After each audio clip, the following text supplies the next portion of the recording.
Welcome to the World's Collide podcast. We back again. We're back from New York, and guess what? We still don't like it. We still don't like New York. Got some new hot takes for you, but the short answer is I hate that place, and they are beaming something on them because people are grumpy. I have never seen this before. I've always thought when we go to like airports and stuff that they're just pretty mean, but I've never been through the airport with two adorable little kids. I'm like, surely this will melt them from their meanness. You notice how everybody was really nice to us coming through Tampa when you've got two little kids with you? Yeah.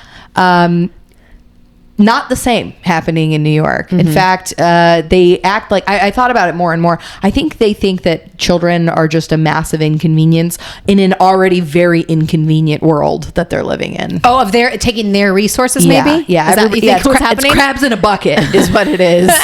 Everybody's pulling each other down. You know, I found myself getting really angry. So did you see there was an adorable dog on the flight? I did. Some kind of black doodle. I did. It seemed like everybody was more cool about the dog though than the kids. So our aunt that lives in New York has always like been annoyed about how people love animals more than children. Mm-hmm. And I remember just being like, what are you cold-hearted? Like, animals are so special, and children are special too. And then you see it firsthand that all of these curmudgeonly New Yorkers who like look completely past my adorable children, like melted at the sight of this dog. I know. They were delighted to see a dog on the plane and just like couldn't contain themselves. I will say this, the lady who sat next to me specifically complimented me on your children.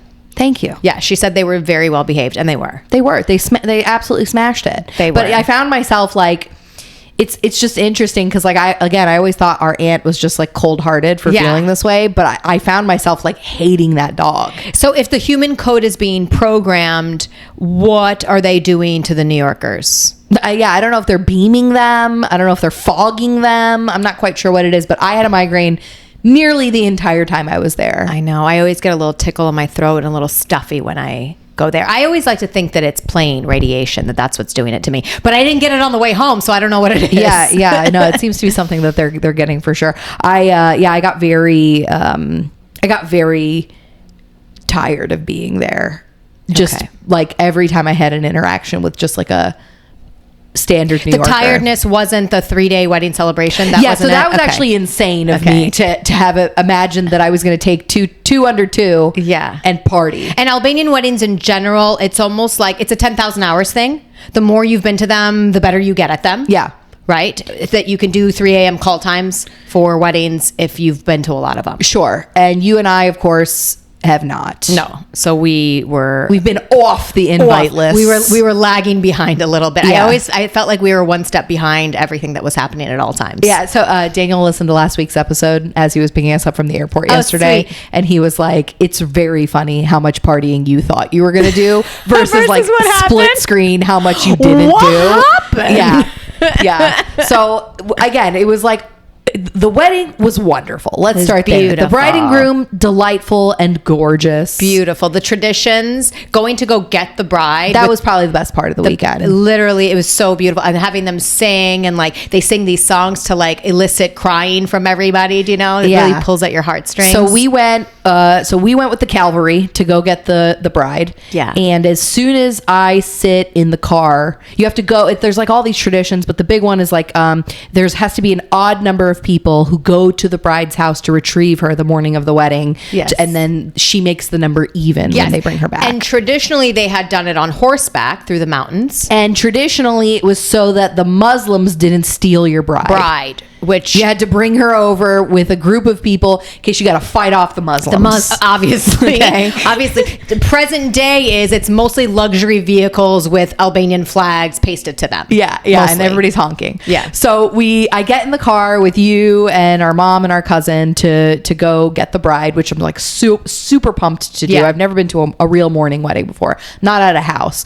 So as soon as I sit in the car, I feel my dress splits in two as with the ease of Hulk Hogan tearing off his shirt. It just goes off the back of my dress.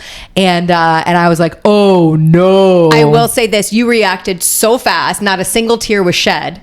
No, I mean, I'm fat because I had a baby. And then we ran upstairs and you found in our cousin Bella's closet instantly. Yeah, we all met at our aunt's house to go as one to go get the bride. Yeah. So yeah, I had our cousin drive a little closer to the garage, and then you acted as a diversion behind you, and so that everybody didn't see. And then we ran upstairs. Yeah, and I was like, I did the very fastest version of the Three Little Bears and Red Riding Hood. I just did okay, this is a perfect dress, and then I saw that there were still tags on it, and I was like, okay, she might want to wear that. Throw that to the side, pick the next one.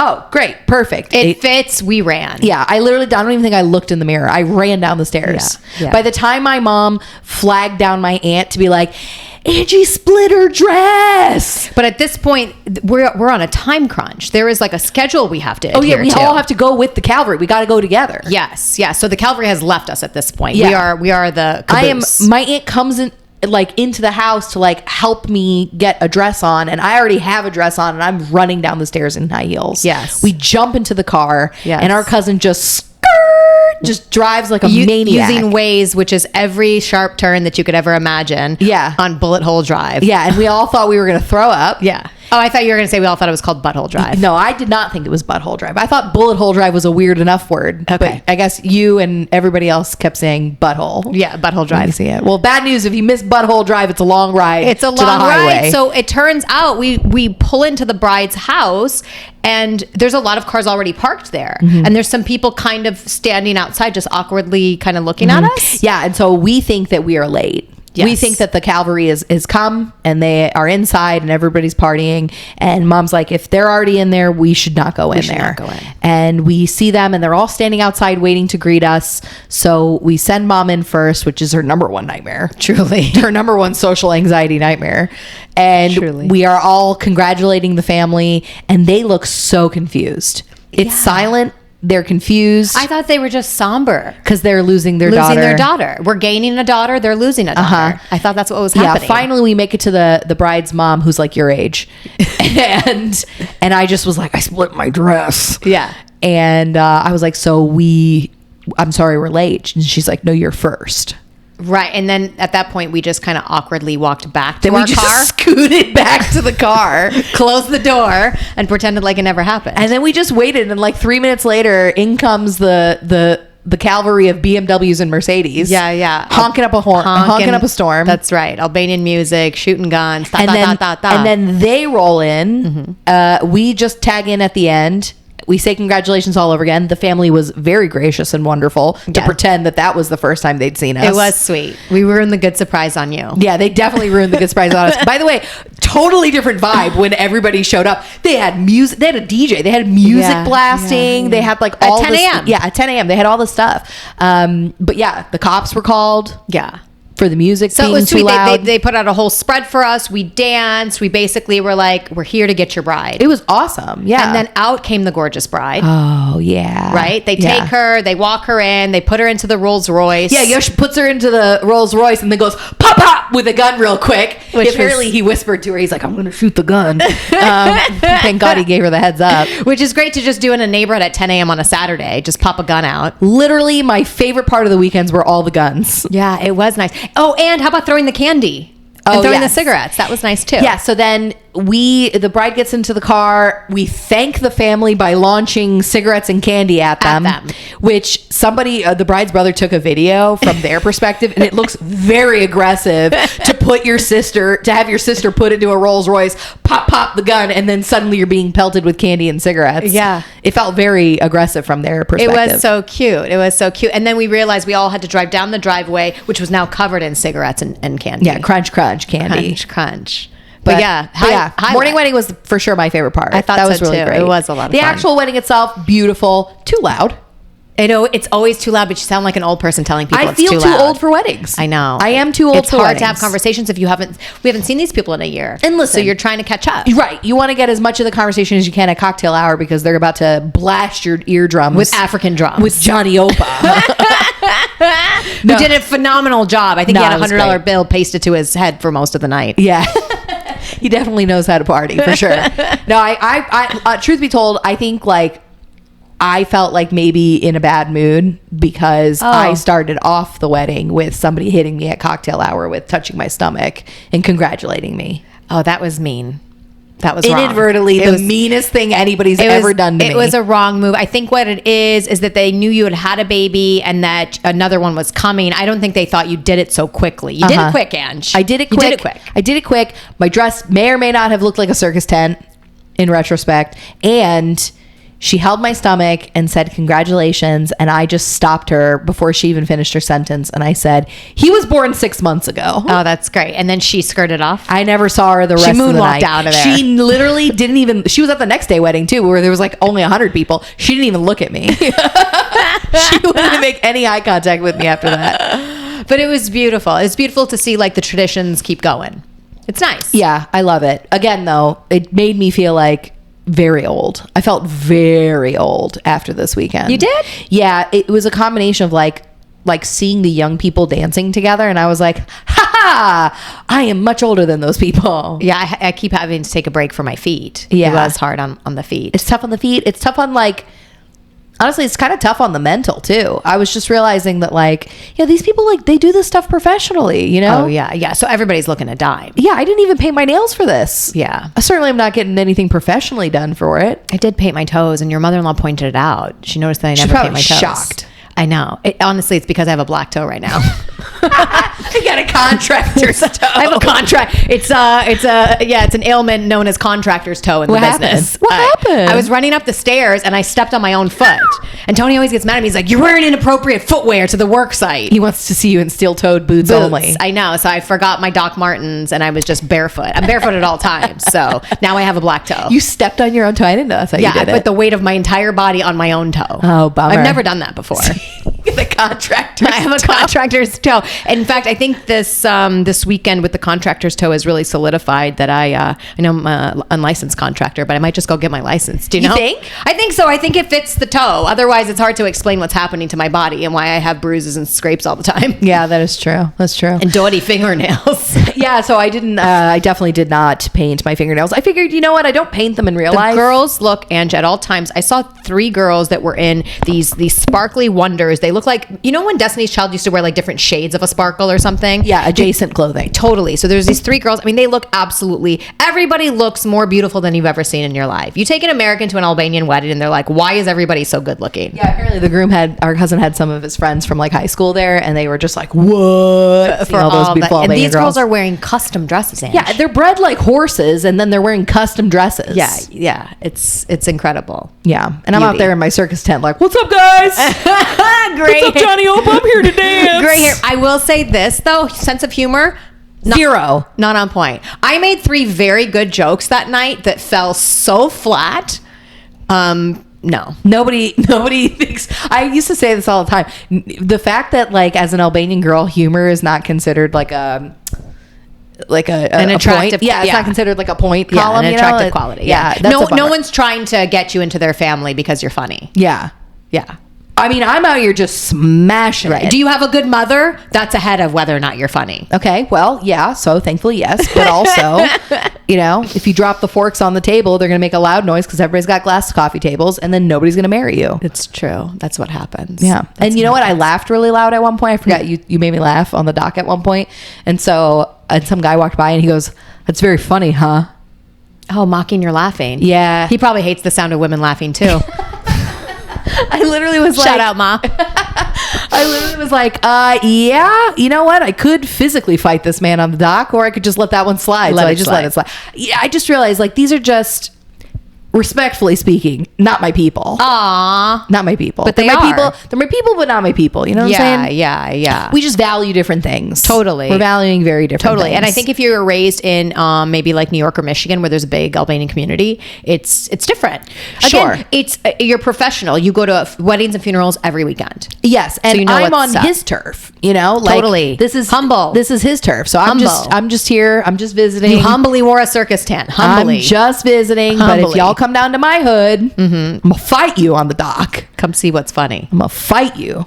Come see what's funny. Yeah. Anyway, that's all right, brother. You know what you could do is when you get back and you're not sure what to do is you can just ask AI, like a therapist. That's right. Yeah, you could ask the AI like a therapist. I told you, You can run through, honestly, every scenario you can run it through and just ask for its opinion, right? I have a friend who just fed all her work emails into AI, and then the AI was like, you're in a toxic relationship with your job? With your job. Oh, yeah. And I was like, you needed the AI to tell you that? We may have talked about this on the podcast or not, but younger people are running everything through it, every relationship through AI. Oh, yeah, you every can run your message. texts and stuff through AI. That's right. That's so right. instead of like asking your girlfriends, like, what does he mean when he's saying this? You just ask your chat Geppetto what he thinks. You don't think you might want to ask your belly? I know. So, I never even told you this. The weekend before we went to New York, I spent an entire Sunday trying to do a podcast with Grok because Crystal had told me that you can just do it. So I'm sorry, what? You're coming out to me now live on the pod? I'm sorry, I should have told you this. You tried to replace me with AI? Because she said you can just do it. So I was like, because I said the hardest part I said I would do it every single day. I said the hardest part is the technology, right? I don't know how to do. I'm not a technocrat. Yeah, you need your sister to come in and put the memory cards in. I'm not a technocrat, okay? I'm not a transhumanist, okay? I'm trying my best. So I tried to with Grok. Grok's not that smart, Ange. Why do people think these AI tools are smart? My husband says that all the time. They're not smart at all. He says it all the time. So my whole thing was, are we subbing out our intuition? Yes. That's so bizarre to me. Instead of just like, if you're unsure of like what's next in your life, like go sit in your closet, turn off all the lights and just wait an hour. Do you know what I'm saying? Things, I mean, I've known this since I was little. Things become clear. Yeah. Well, there's not a whole lot of alone time anymore now that you have your phone, right? Any like ounce of discomfort or a moment of free time, you're usually reaching for it. My suggestion would be raw dog reality for 1 hour a day. However you want to do that. You can do it in the dark. It doesn't have to be the dark, but it's probably best if you shut your eyes and shut your ears to any sounds or whatever. And the answer will come to you of whatever it is that you're curious about or unsure about. Oh, I miss driving alone. That was like some of my best thinking used to be driving alone. Yeah. It's so nice. Now I'm just getting yelled at for snacks. I know. It's a different, but they're so lifestyle. cute though. But they're so cute. I know. I'm just saying, that's what it is like instead of intuition. And that's the very humanness of us is our intuition, is being able to tune into ourselves and be like, that I ride with, that I don't, right? I can rock with this, I don't rock with that. Or this works for me or this doesn't. And then you just kind of follow your heart radar. Yeah. As opposed to constantly asking AI for feedback on, because I feel like it's a little bit, they gas you up. Your AI tool is gassing you up. It's trying to act like it's your best friend. Yes. I don't want that. Yes. I have enough friends. Yes. It's never. I love my friends. Yeah. It's not usually saying to you that like you're in the wrong because it wants you to keep engaging with it. Yeah. Until you fall in love with it and then try to marry it. Maybe that's the pod daddy. Oh my God. Is the pod daddy just my an new AI brother-in-law tool? just Grok? I know. No, I don't think so. Listen, I think that people are using AI in the same way that it's just like the extension of your phone. So like, you're saying like, sit with yourself and sit with that moment. But the truth is like, when I first became a mother, I was Googling everything. Oh, it's so easy to just be like, what is that? How come is that? What are you doing that for? Yeah. I will say this. I don't think it's anything better than Ask Jeeves. I remember when Ask Jeeves first came out and when the internet first hit and people were like, listen, you go to Ask Jeeves and you ask it something. And I remember instantly what I would go and ask it. I remember then thinking, this thing is not smart. It hasn't gotten that much better. It hasn't gotten any smarter. I think what they're saying though is that like it's going to just like in the same way that the iPhone went from like a thing that was supposed to play music to like this thing that is all encompassing now. I think they're saying like the same thing with AI because like my husband's always like, it's so dumb. But the truth is I hear you. I've not much engaged with it, but I think the thing is that it's going to get exponentially better pretty fast. And that's the part. That's the Terminator 2 Judgment Day. That's the part we're worried about. And that's sort of why they have been laying the foundation and the groundwork for trans rights from the beginning, was because it's towards transhumanism. I think there's going to be a fine line in the future of like what is a human anymore. Well, what's that? I sent you guys a meme the other day that was like, no son of mine is gonna fall in love with a robot. Yeah, I won't have any son of mine loving a robot. Yeah, I mean, again, like how many parts of your body do you have to replace before you're part robot? Yeah. You know? But if they keep us inside and you don't allow like your DNA and everything that's turned on by these sun codes, and aren't we like light beings? And if you spend more time outside and in the sun or whatever, then you're kind of like being, everything's being turned on. But if you like avoid that and you're going to the phone or to technology or like a wearable or something that's telling you how you slept or how many steps you took or something else, it's like, again, what are we doing? Yeah, I don't need the stats to tell me if I had a shitty night's sleep. Usually I feel it, you know? Totally. But yeah, you'll notice I'm wearing glasses today. Yeah. I did it because I saw an infographic about how your cornea are the only part of your body that don't have like blood flow, like there's no blood supply there. Okay. It's because you're supposed to be getting oxygen into your eyes. Into your eyes. I knew this too about lights into your eyes. You need, people who wear contacts are not getting the full light spectrum into their eyes. I did know that, and I was taking breaks from wearing my contacts for that. But I went on a pretty brutal kick recently where I didn't take my contacts out for a few weeks. Yeah, that's been something that's specific to you. I've never actually met anybody else that just sleeps in their contacts. My husband shames me constantly about it. I've never known him to even take a nap in his contacts. Yeah.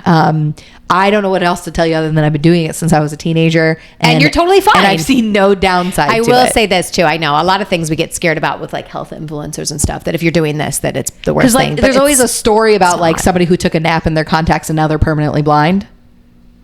Oh, I've never heard that. Oh yeah. I'm not that person. No. I'm doing just fine. No, but it kind of reminds me of when we were young and you always heard about toxic shock syndrome. Exactly. Yeah. You know? I don't know anybody that's died from it, Yeah, but I think it's like everybody always tale. mentions it. Yeah. But everybody's probably kept one a little too long. On accident. Yeah, you got a long day. Something got in the way. But anyway. But yeah, so I almost toxic shock syndromed my eyes, Your I think. eyes. I don't think so, but I'm giving her a break How today. do you feel in glasses now? Do you feel Fine. more I was free? I felt really stoked. These are my favorite of the glasses. They look I don't good. know. Thank you. Not for show. They're just the most comfortable to wear. Okay. So I like them. Are these, did you ask the AI if these look good on your face? You know what? I haven't used AI at all. So my husband made me a profile recently because I'm like coming up with ideas for colors for the house. Mm-hmm. We're painting the house. So I was like, can you show me how this works so that I can like see which colors we should use? You apparently, unless you pay for like a membership to Grok, you have to you only get so many images that they'll make for you in a time. And the images that they kept making for me, I was like, no, actually I want like this set of colors. They literally were like, cool, did you want a bright green house with orange shutters? And I was like, that's not at all what I wanted. Mm-hmm. And then I hit my photo max capacity. Oh, because it was wrong. It was wrong so many times. And then it was like, okay, come back tomorrow. And I was like, so I don't want to do this anymore. Apparently there's an art to how you speak to your AI tool and how you feed it. Yes. Yeah. So you have to know give it the right prompt. And you have to keep saying like, be concise. You have to like keep drilling down and you have to keep saying that. Be concise, which to me seems silly. I don't want a green house is what I was hitting it with. Mm-hmm. And then I was just like, I don't think this is going to be a very helpful tool for me. Yeah. It turns out it wasn't for me either. It wasn't that simple. It gassed me and I did it all while I was driving home, a little bit tipsy. Neither here nor there. Calm down. Yipes. Calm down. Calm down. I had two. By the way, I didn't even talk about that. You go out for brunch now. I spent $100 for just me. It was nuts. It was nuts. I know. You were like, I had a chicken Caesar salad. I know you said I had a Caesar salad. I go, did you put chicken on it? I did. That's a $20 salad. It was $30. I had a Caesar salad with chicken and 2 drinks, and it came out to like $100. So I was feeling whatever I was feeling, and I was driving home, so I was doing it all like talking to Grok the entire time, and she's like, yeah, we can do it right now. She's like, just pull over to a safe place, and I was like, all right, well, chill, I'm almost home. And then she kept prompting me, are you home yet? And I was like, yo, chill, I told you I'll be home, and I'll tell you when I'm home. So I get home, and I try to do it, and she's like, so you just open up spaces on Twitter or X, and then she goes, and we'll go from there, and then people join in this and that, and you can talk about this. It never worked. Not once, not for a second. It never worked. It's fake. It tells you, it gasses. There's nothing I hate more than people who gas you and tell you that something is so it's easy. Mm-hmm. And then never do the thing. Mm-hmm. But they'll tell you like, yeah, of course, everybody's doing it. It's easy. Yeah. But then never do the thing. Yeah. It wasn't for me. Sorry. While you were telling that story towards the end, it made me remember that guy we met who told us that windsurfing was too hard. I hate that guy. Because we were like, can we just jump on your board? He's like, no, you got to take like hours of lessons. Yeah. And I think somebody was trying to hook me up with him as like a date. So I was trying to be like, but I think I'd be pretty good at it. And thinking like, well, as a man, shouldn't he be like, yeah, I'd love to show you. Uh-huh. And instead he got very like protective over his cool hobbies. Yeah. No, it's actually, it's pretty hard. It's not for novices. Uh-huh. Uh-huh. Yeah, I don't know. For the record, I still think I'd be very good at windsurfing. So again, First time, by the way. You First and I time. have a habit of maybe feeling a little too confident going into certain scenarios and then getting humbled. But that's fine. That one to me is like very much in our skill set. We grew up in Florida. Yeah, that feels more in my I skill have a set. very good center of gravity. I'm comfortable with the water. Yes, agreed. I feel like windsurfing is more in my skill set than going to Albanian weddings. I feel like it's a little closer to home for me. I think than so, going too. to Albanian weddings. Again, it's just it's tough because I know. when everybody knows all the songs. That's another one. Did you catch that? Everybody knows all the songs. I know. Turns out I only know the know. songs from like the early 90s. I saw the you. very patriotic ones. They played Nicole Nick Prelai, and you came running. I did. Ange. I think with a baby in your hands, you came running. I had one of my babies in my hands, and I told my husband, "I'm sorry, this is my favorite song." Yeah, and it's a song from like the early 90s. Yeah, from when I was a kid. I used to love that song. Yeah, shout out to the DJ who also played that one. Yeah, that was a day 2 DJ. It was somebody else. Yeah. But yeah, I don't know the songs, I don't know the makeup artists, I don't know. Oh yeah, yeah. So there is what I think is very cool is, and this is very Jewish of us, is that Albanians helping Albanians. There's all these businesses that are like adjacent to the wedding circuit, right? Yeah, so there's the custom dress girl, right? There's the flowers girl, the makeup artist girl, the hair girl. there's the DJs. Yeah, there's like so many. You employ all these other. Oh, the driver. The Rolls Royce driver. So I had to skedaddle before. So we brought the bride back to the house after the morning wedding, and then there's a couple of traditions that happen. She walks her. Oh no, they feed her a spoonful of sugar before she walks in. I think that's so she's not spicy when she comes into the house. So she remains sweet forever. Keep your trap sweet. Keep your trap sweet. Only sweet words coming out of your mouth. Yeah. Then they walk her around the fire 3 times, which is like, I really don't know why they do that. Best of luck. And then they sit a boy on her lap. In the hopes that she has a boy first and lots of boys after that. Right. And she gifts him then. I think she gave him a pair of Jordans as a gift, which that's great. He was a little bit older than a lap boy. So the lap boy ends up being whoever is the youngest boy in that family. And sometimes the youngest boy in that family is like 11. 16 years old. 12. Yeah. So he was a little big to sit on her lap, but it was adorable. But yeah, so I got back to the house, but everything ran a little bit later as it does.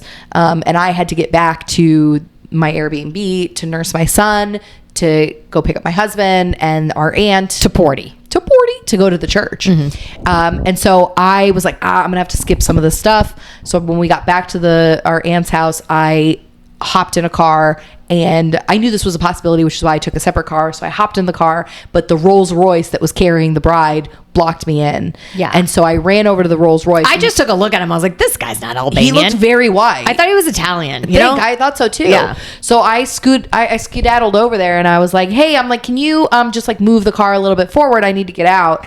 And he just kind of like hit me with like a quick nod. So again, I still didn't know he was Albanian. So he hit me with a quick nod. I was like, great. So he moved the car forward. So I start to reverse. And in the middle of me reversing, he comes to my window to tell me that I'm reversing inefficiently. Oh, okay.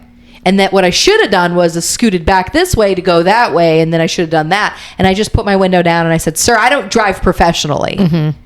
But thank you. But he does. Do you think he strictly does Albanian functions only? Do you think there's enough business in the Albanian community where he's only doing it for other Albanians? Yeah, probably. I could see it. There was a wedding just before we got there. Yeah, at the Albanian church. We could be next. We could also run the media. We could also run, it could be us next. Does anybody need us to do something for an Albanian wedding aside from attend it?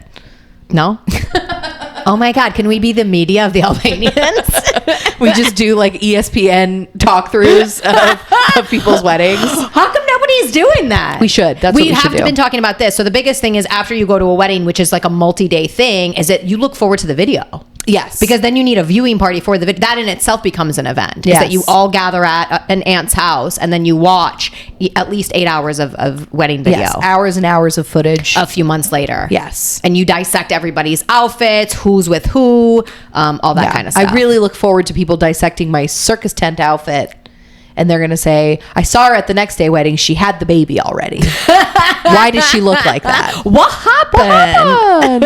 Yeah. No, and then, of course, this is not a good look for the lady who wore the circus tent and was accused of being pregnant, but I liked the midnight ice cream at the wedding. Oh my gosh, the soft Around serve. midnight, they rolled out soft serve machines. Yeah. Yeah. It And was if you really beat, nice. and if you beat the workers to it, you could pour it out yourself. That I was did really not, nice. but one of our cousins. Ending a night with ice cream is really It was nice. really nice. Yeah. But the drums too, that, it keeps the beat going the and music makes you was want to. great. Yeah. No, it was a blast. It was great. I want just like permanently seared into my memory is Yush throwing hundreds of dollars into the air. Yeah. I think it was thousands. Yeah, thousands of dollars into the air. It was hundreds at a time. What That I was really didn't fun. know was is that historically, because at the engagement they were doing that too. Yeah. And we've done it before where you gun money onto the floors or whatever else. It's into them and then it all ends up at the floor. I didn't know this is that traditionally the DJ or the band gets that money.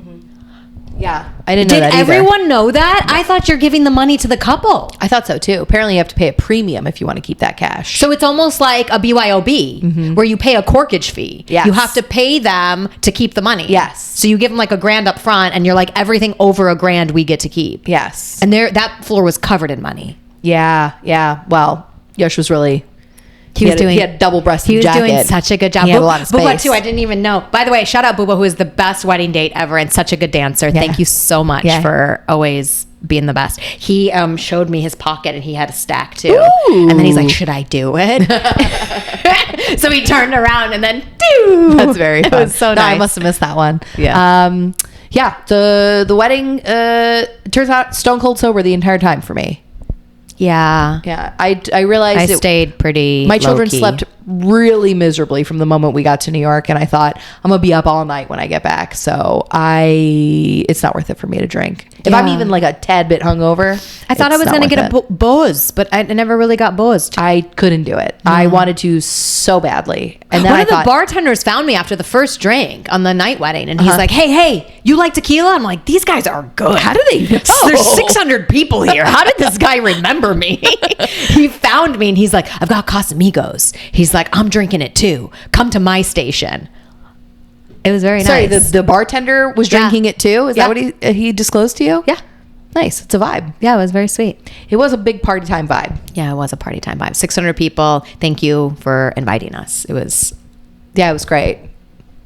It was a lot of fun. The next day wedding was probably the more my speed, but then I had a horrific migraine, so I didn't really get to drink there either. Oh, but it was so fun watching your son do 360s on the dance floor, and then hand out flowers to girls. You took the little orchid off of the food plate and handed it to him, and then sent him off and said, "Give it to the prettiest girl." And then I just saw him panic, try to hand it to all the like girls in their 20s. They're all pretty. They're all gorgeous. It's very hard to decide. Yeah, one of them accidentally swerved him, and so he didn't even like flinch. Shoot your shot. You just numbers game. He didn't even flinch. He went knew. right for the next girl. It's a numbers game. That's all right. Yeah. You keep it moving. She wasn't your type anyways. Yeah, you're right.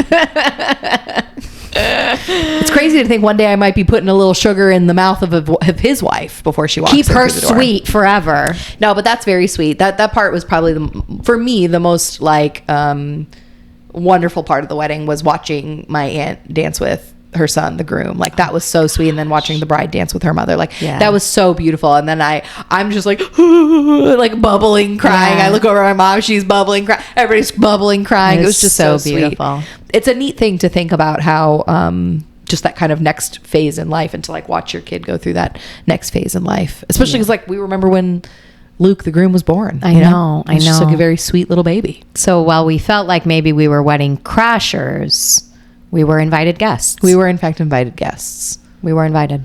We just weren't very good at doing the wedding thing. Yeah. But we're gonna get better at it. No, probably not. Okay. Probably not. I like your optimism. I was about to say we're gonna get better at it, but who are we kidding? Okay. We threw forth our best effort on I'll this tell you what we're wedding. going to get better at is podcasting. Like and subscribe. Stick around.